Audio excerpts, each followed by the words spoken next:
It's the one thing that I go to all the time because it takes marinates really well. It hardly ever dries out. It's great grilled, and it's also great stewed. It's not like white chicken meat that dries out and gets chalky after a long period.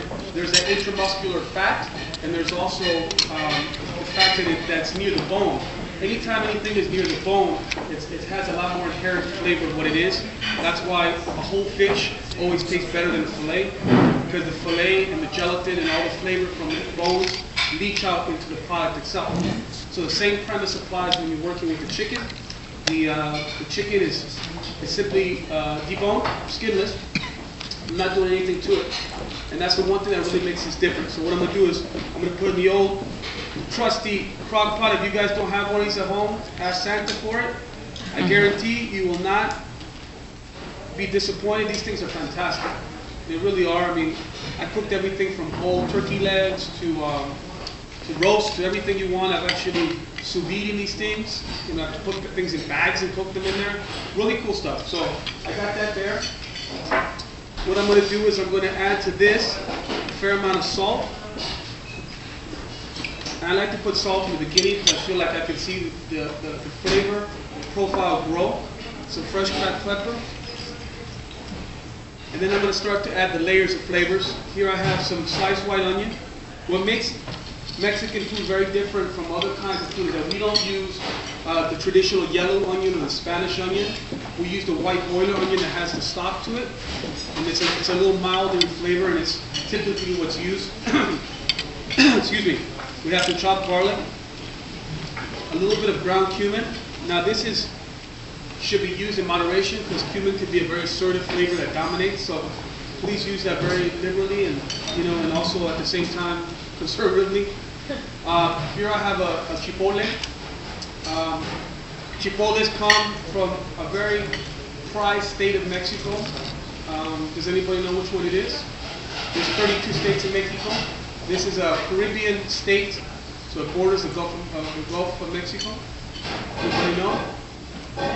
We'll get you a free Chile encyclopedia if you get this right. I don't have one, but I'll make one for you. Cozumel? No, that's not a state, but very close. It's a chipotle chile. There's something else that's delicious and spicy that also comes from the state, and that's salmahaya. Salmahaya, Veracruz. Salmahaya comes from the state of Veracruz. The capital of Veracruz is Jalapa, spelled with an X, jalapeño. And in Jalapa, in Veracruz, it's in one place in Mexico where you see a lot of different indigenous groups living in unity there. It's a very interesting state. Place they have the food of the coast, la costa, and then they have the food of the mountains. And Jalapa, jalapeño, is the birthplace of jalapeños. And when you dry it out and you keep it in this adobo or a sauce, it's called chipotle in adobo. It's one of my favorite ingredients. It's one of those ingredients you get asked a lot, like what's the only ingredient that you can only have in your kitchen? And then I always say chipotle. Because it's just one of those things that's canned, so it stays forever. It's super versatile. I have a recipe in my book called Chipotle Love, which is you put this with roasted garlic, lime zest, and cilantro, and you have like the perfect marinade, vinaigrette. I mean, awesome stuff. So this is what I have there. So I'm adding the chipotles in adobo. I have some fire roasted tomatoes, excuse me. Make sure that when you work with the fire roasted tomatoes, leave all the seeds, all the good stuff inside, right? A lot of moisture in there. Tomatoes, again, a new world ingredient. It was here. It's not from Italy. It was brought from here to that side of the world. So it's a wonderful ingredient, and it gets moisture as well. So I have that. I'm gonna add a little bit more white onion there, and I just want to kind of do it a layer effect because I feel like when you do that, some of the onions are broken down, and some of the other ones are like, have a little bit more crunch to them. And I love that. So it's really important when you're working with the onions, and if you want to get ahead and you don't want to make them fly, you can peel onions ahead of time and keep them in the lid, and that way they'll be ready to use. That's what we do here at the restaurant. We don't peel onions to order. We do a bunch, keep them in a lid, and it also gets some of that assertiveness away from them. Okay, so now I got that, guys, and now I'm ready to add the star of the day, the Spear Miss Natural. Now, what's so special about this is that It's made with natural sugar, so it's sweetened with natural sugar, real sugar. And it has 100% natural flavors.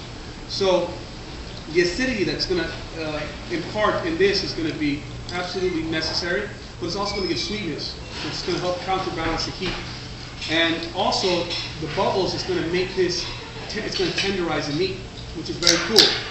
It comes from, why I like this dish is that it has the affinity of that old school dish my family used to grow up in the ranch, like the cola glazed with pork. We used to do this cola glazed pork with chipotle and prunes. So this is like sort of taking that premise, but using a much better product, in my opinion, that has many different sort of nuances of flavor. So that's what I'm doing here. I'm adding all of the natural sweetness and acidity, and I'm just going to mix that around, and that's it. No big deal, right? Cover this with a lid. You put it on the low setting, right? Let that go for 6 hours, and that's really what you're left with. It's just this wonderful filling that is what you have right here, which could be used for, just about anything from gorditas to a quesadilla filling, to empanadas, to tacos, which is what I have here. It's just a really great all-purpose kind of filling that I think is a really wonderful and super healthy option that you can provide. You can leave it on low, let it go, and then you can do a bunch of different stuff and be productive and do your thing. So this is what I have there for you guys. Some fresh tortillas, which we make here in-house every day. Eat with your hands. That's something that I really think brings people in and gets people excited. So it's all about the presentation, right?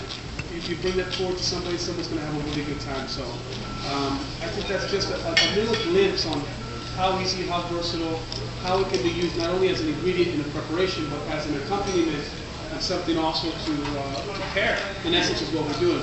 Gentlemen, ya vamos a retirar, por favor. So I hope you guys enjoyed that ceviche.